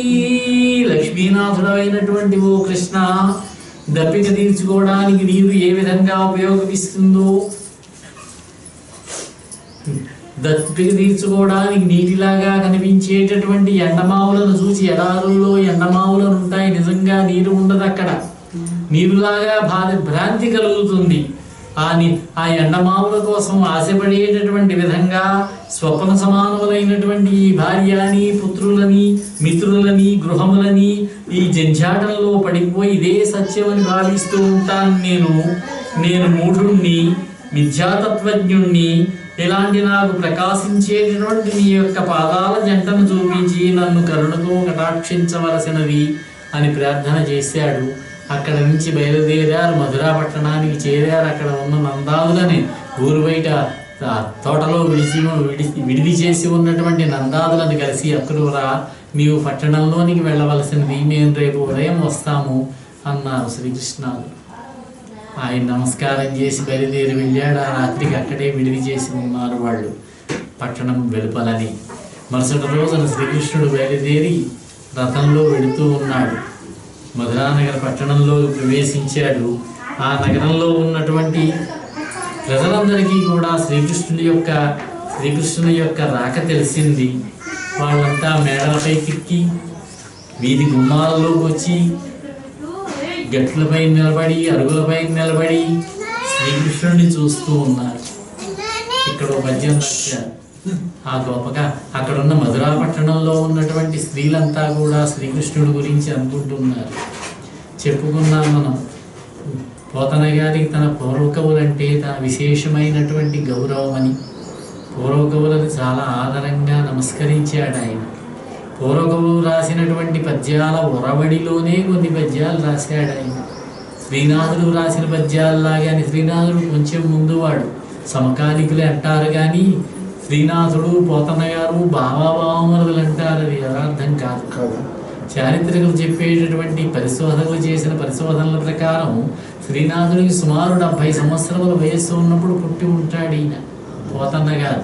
కాబట్టి మనం సమకాలికులు అనవచ్చు కానీ ఈయన బాలుడు, ఆయన వృద్ధుడు. ఆయన ఉన్నదంతా ఈ రాజమండ్రి పరిసర ప్రాంతాల్లో, పలనాడు, రాజమండ్రి ఇక్కడ ఉండేవాడు ఆయన. పోతన్న గారు ఉన్నది తెలంగాణ ప్రాంతంలో, వరంగల్ ప్రాంతంలో. కాబట్టి కలిసే అవకాశమూ లేదు. కానీ కొంచెం కథలు, ఏవో కట్టుకథలు వస్తూ ఉంటాయి. శ్రీనాథుడి యొక్క పద్యాల వరవడిలో కొన్ని పద్యాలు రాశారు. తిక్కన గారు రాసిన పద్యాల్లాగా కొన్ని పద్యాలు రాశారు. చెప్పుకున్నాం మనం. ఎర్రన గారు నృసింహపురాణంలో రాసినటువంటి పద్యాన్నే పట్టుకొచ్చి ఉన్నది ఉన్నట్టుగా భాగవతంలో పెట్టాడు. సరస్వతి ప్రార్థన చేస్తూ అంబా నవంబుజోజ్వల కరంబుజ శారద చంద్ర చంద్రికాడంబర చారుమూర్తి. ఆ పద్యాన్ని ఎర్రన గారి యొక్క నృసింహపురాణంలోనూ ఉంది, ఆయన ముందు పడి పోతన గారి యొక్క భాగవతంలోనూ ఉన్నది. అలాగే తిక్కన గారు పద్యం రాశారు, అదే వరవడిలో పోతన గారు రాశారు. దీన్ని కాపీ కొట్టాడు అనకూడదు, ఆయన ఎందు ఉన్నటువంటి గౌరవాన్ని ప్రదర్శించాడనమాట ఈయన. శ్రీకృష్ణుడు బయలుదేరి హస్తినాపురానికి వచ్చాడు, రాయబారానికి. ఎక్కడ బయలుదేరాడు? ఉపప్లావ్యంలో బయలుదేరాడు. ఆ రోజు సాయంత్రం వృకస్థలము అనే చోట విడిది చేశాడు. రాత్రి అక్కడ ఆగాడు. మరుసటి రోజు ఉదయాన్నే అనుష్ఠానం చేసుకున్నాడు, అగ్ని శ్రేవించాడు, బ్రాహ్మణులకు దానాలు ఇచ్చాడు. బయలుదేరి హస్తినాపురంలోనికి వచ్చి ఆ పట్టణంలో రథంలో వస్తూ ఉంటే హస్తినాపురంలో ఉన్నటువంటి స్త్రీలంతా కూడా ఆ మేడలెక్కి రోడ్ల మీదకి వచ్చి అరుగుల మీద నిలబడి కృష్ణుడిని చూసి వాళ్ళలో వాళ్ళు అనుకున్నారట, ఇప్పటి వరకు కృష్ణుడు చేసే లీలా విశేషాలన్నీ కూడా వాళ్ళకు ఉన్నటువంటి పరిధి పెద్దది. ఇప్పటికి శ్రీకృష్ణుడు వయస్సు సుమారు 84 సంవత్సరముల వయస్సు. వాడు ఎన్నో లీలా విశేషాలు చేశాడు. కానీ పోతన్న గారి సమయంలో ఈ కంసవధ జరగడానికి వచ్చినప్పుడు చిన్నపిల్లవాడు, 10-12 సంవత్సరముల వయస్సు కలిగిన కుర్రవాడు. చేసిన పనులు కొద్దిగానే ఉంటాయి. పోతన్న గారికి ఉన్న పరిధి తక్కువ. 2 పద్యాలు ఒక్కసారి మనం చూసినట్లయితే తిక్కన గారు అంటారు, శ్రీకృష్ణుడు వస్తున్నాడు హస్తినాపురంలో, ప్రాణంబుతో కూడా రక్కసి చన్నుల పాలు ద్రావిన ప్రౌఢ బాలుడితడే. పుట్టగానే కొద్ది రోజుల్లోనే చేసినటువంటి కార్యక్రమం పోతన వధ, దాన్ని చెప్పుకున్నారట. వ్రేల్మిడి చాణూరు విరిచి లోకముల మెచ్చించిన ఆ జగజ్జెట్టితడే. మధురా నగరానికి వచ్చి కంసుడిని వధ చేయడానికి ముందు చాణూరుడు అనేటటువంటి ఒక మల్లుణ్ణి చంపాడు కదా, ఆ జగజ్జెట్టి ఇతడైనా. దుర్వృత్తుడగు కంసుదునిమి ఆతని తండ్రి పట్టంబుగట్టిన ప్రభువి తండే. కంస వధ చేసి కంసుడిని వధించి తన మేనమాముని, అతని తండ్రి అయినటువంటి ఉగ్రసేనుడిని రాజుగా పట్టాభిషేకం చేసిన వాడితడైనా. సత్యభామకు పారిజాతంబుగల కోర్కె తీర్చిన రసికుండు ఇతడే. సత్యభామకు ఉన్నటువంటి కోరికను తీర్చాడు. పారిజాత వృక్షాన్ని స్వర్గానికి వెళ్ళి ప్రకలించుకుని వచ్చిన వాడు ఇతడైనా అనుకున్నారట. వెన్నలును గోపికా చిత్త వృత్తములను అరసి నృచిల నేర్చిన హరి తండే. శృతి శిరోభాగముల తన శుభగ చరణ సరసిజ ఆమోదమును కూర్చు చతురుడు ఇతడే అనుకున్నారట. ఇతడే అన్నారు తిక్కన్న గారు. శ్రీకృష్ణుడు అప్పటికి పెద్దవాడు కనుక ఇది జరిగినటువంటి ఈ సన్నివేశాన్ని చెప్పింది హస్తినాపురం వీధులలో. ఇక్కడ మధురా నగరంలో వచ్చినటువంటి శ్రీకృష్ణుడు చిన్నపిల్లవాడు రథంలో వస్తూ ఉన్నాడు. చూశారు, అక్కడ ఉన్నటువంటి ముఖ్యంగా చిన్నపిల్లలంతా చూశారట. వీడటే వీడు అంటున్నారు. ఎందుచేతనంటే చిన్నపిల్లవాడుగా ఉన్న కృష్ణుడిని వర్ణిస్తున్నారు కనుక ఇంతకు ముందు చేసినటువంటి లీలా విశేషాలన్నీ చెప్పాలి. ఇప్పుడు వీడటే విగత జీవగ సన్నుబాలు వీడటే రక్కసి విగత జీవగ సన్నుబాలు ద్రావిణ మేటి పాలకుండు. ఇక్కడ కూడా పూతనావత చెప్పారు. వీడటే నందుని వెలదికి జగమెల్ల ముఖమందు చూపిన ముద్దులాడు. ఆ రోజున మన్ను తిన్నాడని వచ్చి గోపబాలు ఫిర్యాదు చేస్తే, ఏది మన్ను తిన్నావా అంటే, లేదు నా నోరు చూడు కావాలంటే అని చెప్పి నోరు తెరిచి తన నోటి యందు సమస్త విశ్వములను చూపించాడే. ఆ యొక్క విశేషాన్ని చెప్పుకుంటున్నారంటే ఇక్కడ ఉన్నటువంటి పట్టణంలో ఉన్నటువంటి స్త్రీలు బాలికలు అంతా కూడా. వీడటే మందలో వెన్నలు దొంగిలి దర్పించి మెక్కిన దాపరీడు. రేపల్లెలో వెన్నలు దొంగతనంగా దొంగతనటువంటి కుర్రవాడు ఇతడైనా. వీడటే వెలయించి వ్రేతల మానంబు సూరలాడిన లోక సుందరుండు. ఇక్కడ గోపికా వస్త్రాభరణ ఘట్టాన్ని, గోపికలతో జరిపినటువంటి రాసలీలని ఇవన్నీ కూడా వర్ణించేటటువంటి సందర్భాన్ని చెప్పారు. వీడు లేకున్న పురమటవీ స్థలంబు. వీడు లేకపోయినట్లయితే ఆ పురము పట్టణం కాదట, అటవీ స్థలమట. వీని పొందని జన్మంబు విగత ఫలము. ఇతనిని పొందనటువంటి జన్మం ఉన్నదే వృధా అన్నారు. వీని పలుకని వచనంబు విగత రుహము. ఇతన్ని పలకరించని పలుకుందే అది పలుకు కాదట, పక్షి యొక్క అరుపట, పక్షి పలుకట. వీని చూడని చూడ్కులు వృధలు. ఇతన్ని చూడనటువంటి చూపులు ఉన్నాయి, అవి వృధలన్నారట. ఈ విధంగా శ్రీకృష్ణ పరమాత్మ మధురా నగరంలో ప్రవేశిస్తూ ఉంటే అక్కడ ఉన్నటువంటి పురకాంతలంతా చూచారు. పడుచువారిలో గొప్పవాడైనటువంటి ఈ శ్రీకృష్ణుడి గోపికలు కరతలామలకల్లాగా అరచేతిలో ఉసిరికాయలాగా క్రీడకు తెచ్చి ధ్యానించారట, కీర్తించారట, సంభాషించారట, స్పృశించారట, నవ్వుతూ, భాషిస్తూ, మాట్లాడుతూ, ఆనందిస్తూ, క్రీడిస్తూ నిత్యము కూడా ఆనందాన్ని పొందుతున్నారట. అక్కడ వారు ఇటువంటి ఆనందాన్ని పొందడానికి గడిచినటువంటి జన్మలో, గడిచినటువంటి పుట్టువలో ఏ విధమైనటువంటి ఎటువంటి నోములు నోచారో కదా అని ఆ పట్టణంలో ఉన్నటువంటి ప్రజలంతా కూడా అనుకుంటూ ఉన్నారట. ఈ విధంగా వస్తూ ఉండగా అక్కడ నగరం యొక్క వాకిలికి రంగులు వేస్తున్నట్ట ఒక అతను చాకివాడు ఉన్నట్ట. నగరం యొక్క వాకిలికి రంగులు వేస్తున్నాడు అతను. అప్పుడు అతనితో శ్రీకృష్ణుడు అన్నాడు, ఏమయ్యా, మీ రాజుగారి నగరానికి అతిథులుగా వచ్చాం మేము. మా మందలో మాకు ధరించడానికి మంచి వస్త్రములు లేవు. నీ మూలలో ఉతికినటువంటి అందమైనటువంటి చక్కటి బట్టలు ఏమైనా ఉంటే మాకు ఇవ్వవలసినది. అవి మాకు ఇస్తే మేము ధరిస్తాము. మేము రాజుగారికి అల్లుళ్ళం, అవి మేము ధరిస్తాము, మాకు ఇవ్వవలసినది అని అడిగారు. అప్పుడు అతను నవ్వి, ఏమయ్యా, గొల్లవాళ్ళు మీరు, గోపబాలుడు మీరు, మీకు రాజుగారి బట్టలు కావలసి వచ్చాయా? రాజుగారి బట్టలు మీకెందుకు ఇస్తాను, నేను ఇవ్వని పొమ్మన్నాడు. అప్పుడు శ్రీకృష్ణుడు చేతితో ఒక దెబ్బ కొట్టేసరికి ఆ రజకుడు మరణించాడు. చూడండి, ఇక్కడ బట్టలు ఇవ్వమంటే ఇవ్వకుండా అంగీకరించినటువంటి రజకుడిని చంపాడు కృష్ణుడు ఈ సన్నివేశంలో. ఇంక కొంచెం ముందుకు జరిగారు. ఒక చేనేత పనివాడు కనిపించాడు. ఆ దారిలో వస్తున్నటువంటి వసుదేవ కుమారులైనటువంటి ఈ బలరామకృష్ణుల్ని చూచాడు. వచ్చినటువంటి వాళ్ళని ఆదరించాడు, పలకరించాడు, నమస్కరించాడు, స్తుతి చేశాడు. తన దగ్గర ఉన్నటువంటి కొత్త వస్త్రములను ఇచ్చాడు, మెత్తనైనటువంటి వస్త్రములను ఇచ్చాడు. అప్పుడు శ్రీకృష్ణ పరమాత్మ మిక్కిలి సంతోషించినటువంటి వాడై ఐశ్వర్యాదులను అనుగ్రహించాట. ఆ నేత పని వాడికి ఐశ్వర్యాలు ఇచ్చాట. తన యొక్క సారూప్యమే ఇచ్చాడట.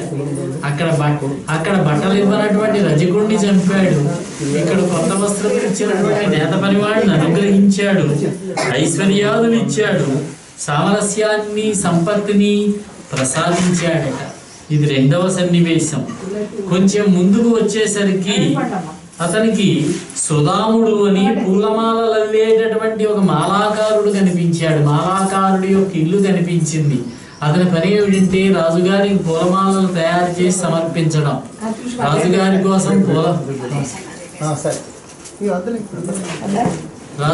కోసం పూలమాలలు అల్లుతున్నాడు. అందులోంచి మంచి మంచి మాలలు తీశాడు, ధరించండి అని ఇచ్చాడు, సత్కరించాడు. చాలా సంతోషించాడు శ్రీకృష్ణుడు. నీకే వరం కావాలో కోరుకోమన్నాడు. కోరుకోమంటే నాకే వరం కావాలి బాబు, నాది ఒకటే కోరుకున్నది అని ఇక్కడ చక్కటి పద్యం రాశారు. ఈ పద్యం మనం రోజు పొద్దున్నే లేచి చదువుకోవచ్చు. అందరికీ పనికి వచ్చే పద్యమే ఇది. నీ పాద కమల సేవయు. కృష్ణ నాకేం కావాలయ్యా, ఇంతకంటే ఏం కోరుకుంటాను నేను? నీ పాద కమల సేవయు నీ పాదార్చకులతోడి నెయ్యము నితంతాపారభూత దయయును. నితంత అపారమైనటువంటి భూత దయయును. తాపసమందారా నాకు దయసేయగదే. నాకు అది ఇయ్యండి చాలు, సంతతము కూడా నీ పాదకమలములను సేవించుకునేటటువంటి భాగ్యాన్ని నాకు ఇవ్వవలసినది. నీ పాదార్చకులు ఉంటారే విష్ణు భక్తులైనటువంటి వాళ్ళు, వాళ్ళతోటి స్నేహం చేస్తూ ఉండాలి నేను ఎల్లప్పుడూ కూడా. ఇక మూడవది అపారమైనటువంటి భూతదయ ఉండాలి నాకు, అది కావాలని అడిగాడు. అఖిల ప్రాణుల మీద అత్యంతమైనటువంటి అపరిమితమైనటువంటి దయను కలిగి ఉండేటట్టుగా కావాలన్నాడు. ఆ విధంగా అనుగ్రహించారు. ఇంకా కొంచెం ముందుకు వెళ్ళేసరికి ఒక కుబ్జ కనిపించింది. కుబ్జ అంటే గోను ఉన్నటువంటి స్త్రీ. రాజుగారికి చక్కటి లేపనములు తయారు చేసి పట్టుకు వెళుతుంది ఆవిడ. లేపనములు తయారు చేయడంలో ఆవిడ నైపుణ్యం కలిగినటువంటి ఆవిడ. తయారు చేసి పట్టుకు వెళుతుంటే కొంచెం మేళమాడాడు. ఈవిడ పూర్వజన్మలో దేవతా స్త్రీ. అందుచేతనే శ్రీకృష్ణుడు ఆవిడతో వేళాకోలం ఆడుతూ, ఎవ్వరి దానవు లేపములు ఎవ్వరికిన్ కోరికొనుచు ఏగదు, నీ పేరెవ్వతే మాకిమ్ము ఇన్నియు నివ్వటి లేదు చక్కవరుచు నీరజనేత్ర. నీరజనేత్ర పద్మాక్షి, పద్మముల వంటి కన్నులు కలదానా, ఏమిటి పట్టుకెడుతున్నావు, ఎవరి కోసం పట్టుకెడుతున్నావు, ఇవన్నీ మాకు ఇయ్యి అన్నాడు. ఆవిడ కూడా మేళమాడిందట. చక్కని వాడవౌదు సరసంబుల నొంపగుము, ఎల్లవారికి చక్కదనంబులెక్కడివి. భలే అందగాడివయ్యా నువ్వు, సరసాలతో నన్ను వేధించకు, అందం అందరికీ వస్తుందా? చారు శరీరా త్రివక్రాండ్రు, నన్ను త్రివక్ర అంటారు. 3 వంకర్లు కలిగినటువంటి దాని శరీరం అంతా వంకరే ఆవిడి. పాపం పూర్వజన్మ దుష్కృతం. నేనిక్కము కంసుదాసిని వినిర్మల లేపన విద్యతానన్మిక్కిలి రాజు మెచ్చు. వినిర్మల లేపన విద్య తాన నన్మిక్కిలి రాజు మెచ్చు. తగ మీరు విలేపనముల్ ధరింపరే. ఈ లేపనములు మీరు ధరించండి, రాజుగారు నన్ను మెచ్చుకుంటాడు, నేను చక్కగా లేపనములు తయారు చేస్తానని అని చెప్పి ఆవిడ కూడా వేళాకోళంగానే మాట్లాడింది కృష్ణుడితోటి. బలేవాడివయ్యా, అందరికీ అందాలన్నీ వస్తాయా అన్నది. ఆ లేపనములు తీసుకున్నారు, శరీరానికి రాసుకున్నారు. ఆ 2 వేళ్ళు పెట్టి గడ్డం కింద పెట్టి ఒక్కసారి ఇలా అన్నాడట. ఆవిడ యొక్క గుణుతనం పోయింది. నవయవ్వన సౌందర్యవతిగా చాలా అందమైనటువంటి స్త్రీగా మారిందట. ఆ శ్రీకృష్ణుడి యొక్క శ్రీకృష్ణ భగవాన్ అనుగ్రహాన్ని పొందినదట ఆ పూజ. ఈ విధంగా అనేక లీలలు చేస్తూ ఉన్నాడు. సూర్యాస్తమయమైనది. ఆ రోజు రాత్రికి విశ్రమించారు నందాదులు శ్రీకృష్ణాదులు. మరుసటి రోజు ఉదయాన్నే బయలుదేరి అక్కడ ధనుశాల అని ఒక ధనుశాల ఉంటే ఆ ధనుశాలలో ప్రవేశించాడు. అక్కడనే ఇతని యొక్క భయంకరమైనటువంటి పెద్దదైనటువంటి ఒక విల్లు ఉన్నది, కంసుడి యొక్క విల్లు. ఆ వింటిని చూశాడు. దాన్ని ఎత్తుదామని చెప్పి దగ్గరికి వెళుతూ ఉంటే దానికి కాపలా ఉన్న వాళ్ళు అడ్డు పెట్టారట. శ్రీకృష్ణుడిని ఆటంకపరిచారు. నువ్వు వెళ్ళడానికి వీల్లేదన్నారు. అయినా సరే లెక్క చేయకుండా వెళ్ళి ఆ ఎడమ చేతితో వింటిని ఎత్తాడు. కుడి చేతితో నారి లాగేటప్పటికే విల్లు 2 ముక్కలైందట.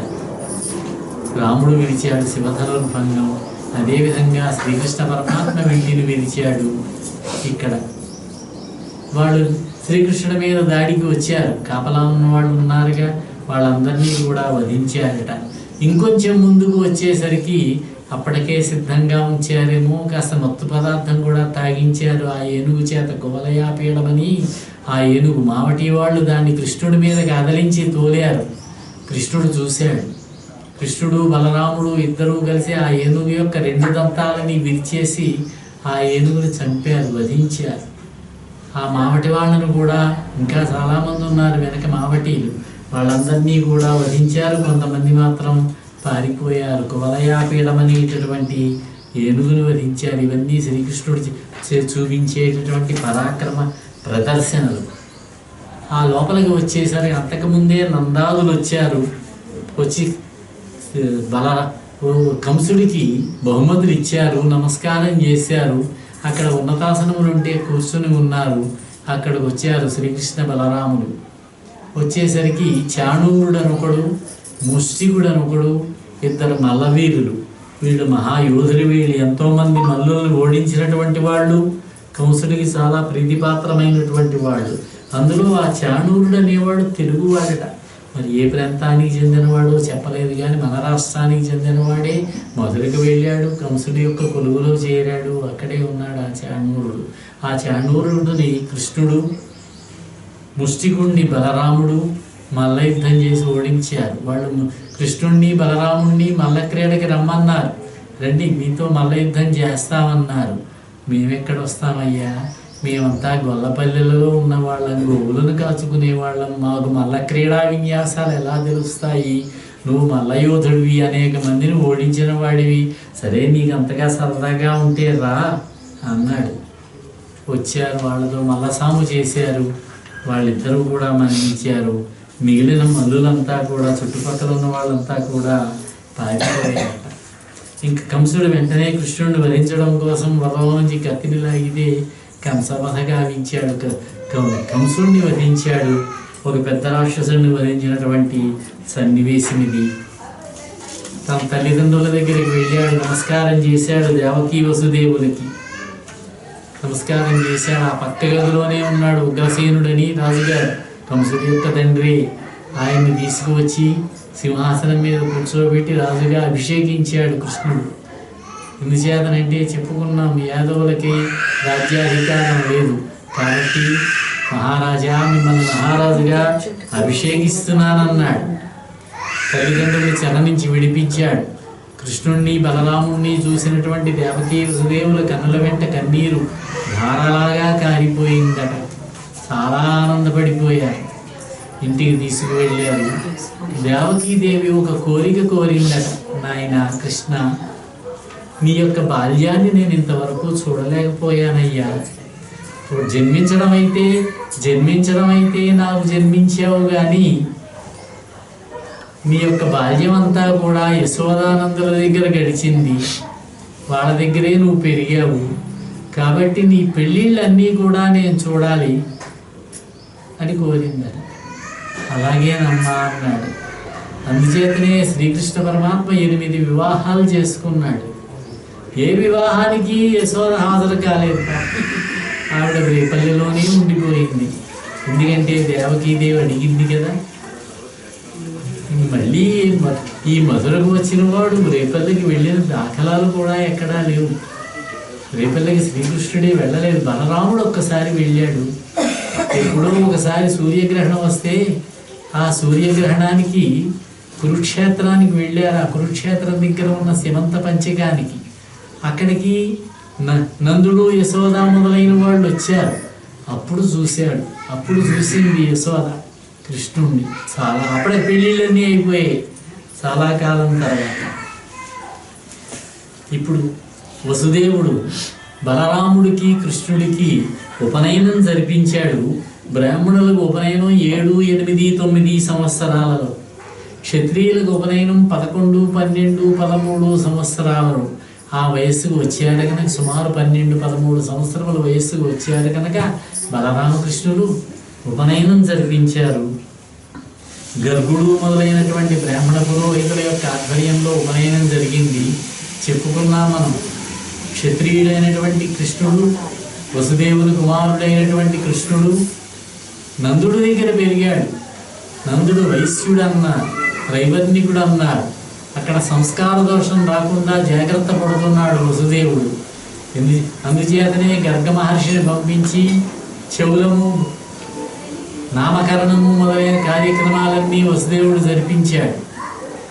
అదేవిధంగా వీళ్ళ ఉపనయన వయస్సు వచ్చేసరికి తిరిగి మధురకు చేరుకున్నారు రేపల్లి నుంచి.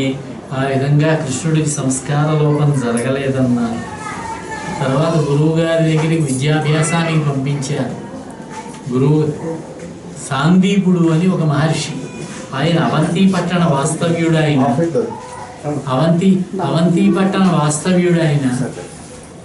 ఆయన కాశీ పట్టణంలో ఉంటున్నాడు. పరమాత్మ అయినా కూడా మానవావతారం ధరించాడు కనుక, మానవుడిగా ప్రవర్తిస్తున్నాడు కనుక, మానవ ధర్మాన్ని చాటి చెప్పాలి కనుక లోకానికి ఒక గురువు గారి దగ్గరికి వెళ్ళడం, విద్యాభ్యాసం చేయడం, ఆశ్రమానికి, గురువు గారి యొక్క ఆశ్రమానికి వెళ్ళడం, దీన్ని కూడా చూపించాడు. ఆ సాందీప మహర్షి యొక్క ఆశ్రమానికి వెళ్ళి 64 రోజులలో 64 కళలు నేర్చుకున్నారట బలరామకృష్ణులు ఇరువురు కూడా. అక్కడనే సుధాముడు అని ఒక బ్రాహ్మణుల అబ్బాయి, ఆయన్నే కుచేలుడు అంటారు, కుచేలోపాఖ్యానం. ఆ సుధాముడు స్నేహితుడయ్యాడు.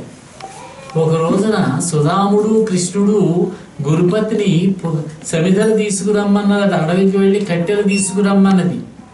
బయలుదేరి అడవికి వెళ్ళారు. సాయంకాలం అయింది.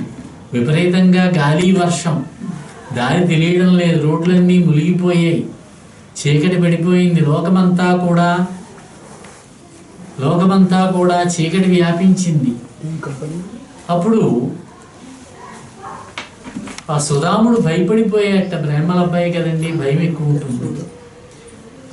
ఓ చెట్టు మీద కూర్చున్నారు ఇద్దరు రాత్రి అంతా కూడా భయపడుతూ. శ్రీకృష్ణుడు సుధాముడికి ధైర్యం చెప్పాడు. తెల్లవారింది, సూర్యోదయం అయింది. గురువు గారు వెతుక్కుంటూ వచ్చారు. నిన్న సాయంత్రం వెళ్ళారు, పిల్లలు అడవికి వెళ్ళారు, రాలేదు, ఏమైపోయారు అని. ఇద్దరూ కనిపిస్తే ఇంటికి తీసుకువచ్చాట. ఆ విధంగా గురువు గారి యొక్క ఆశ్రమాన్ని దగ్గర కూడా ఆయన ఉండడం జరిగింది. అంతా అయిన తర్వాత గురువు గారు కోరారు. ఆయన భార్య పాపం బెంగటిల్లుతో ఉన్నది. వాళ్ళకు ఒక కుమారుడు ఉండేవాడు, సముద్రంలో పడి మరణించాడు. ఆ కుమారుడిని తెచ్చి ఇవ్వని అడిగాడు ఆయన. కృష్ణుడి యొక్క శక్తి తెలుసు గనక, ఇతడు పరమాత్మ స్వరూపుడని తెలుసు గనక అడిగితే సముద్రుడి దగ్గరికి వెళ్ళి సముద్రుడిని పిలిచాడు. సముద్రుడు వచ్చి, నాలో మునిగినటువంటి వాణ్ణి పంచజనుడు అనేటటువంటి ఒక రాక్షసుడు మింగేశాడయ్యా, ఒక పెద్ద చేప మింగింది అన్నాడు. అప్పుడు ఆ సముద్రంలోకి మునిగి వెళ్ళాట కృష్ణుడు. లీలామానుష విగ్రహుడు కనుక ఆ పంచజనుడు అనేటటువంటి రాక్షసుడు ఉన్నాడు, అతన్ని వధించాడు. అతని కడుపులో ఉన్నటువంటి అబ్బాయి బయటపడ్డాడు. అబ్బాయి లేడు, అబ్బాయి అక్కడ లేడు, జీర్ణమైపోయాడు. అతని శంఖం ఒకటి బయటపడింది, అదే పాంచజన్య శంఖం అన్నారు. ఇక్కడ నుంచి తిన్నగా బయలుదేరి బలరామకృష్ణులు ఇద్దరూ కూడా యమలోకం దగ్గరికి చేరారు. సంయమనీపురం అంటారు ఇవిడి యొక్క రాజధాని. ఆ నగర ద్వారం దగ్గర నుంచి పాంచజన్య శంఖాన్ని పూరిస్తే యముడు పరిగెత్తుకొచ్చాడు బయటికి, నమస్కరించాడు. యమధర్మరాజా, మా గురువుగారు అబ్బాయిని నువ్వు మరణింపజేసి తీసుకువచ్చావు. మా గురువుగారు గురుదక్షిణ అడిగారు, ఆయనకి మేము అప్పచెప్పవలసి ఉన్నది, అతన్ని మాకు ఇవ్వవలసింది అని అడిగితే యముడు వెంటనే గురుపుత్రుడిని తీసుకొచ్చాడట. ఆ గురుపుత్రుడిని తీసుకొచ్చి గురువు గారికి గురుపత్నికి సమర్పించాడు. సమర్థుడు కనుక, ఘటన సమర్థుడు కనుక, శ్రీకృష్ణుడు అందరి వాడు కాబట్టి తీసుకురాగలిగాడు. ఈ విధంగా గురువుగారి యొక్క రుణాన్ని కూడా తీర్చుకున్నాడు, ఆయన గురువు రుణాన్ని.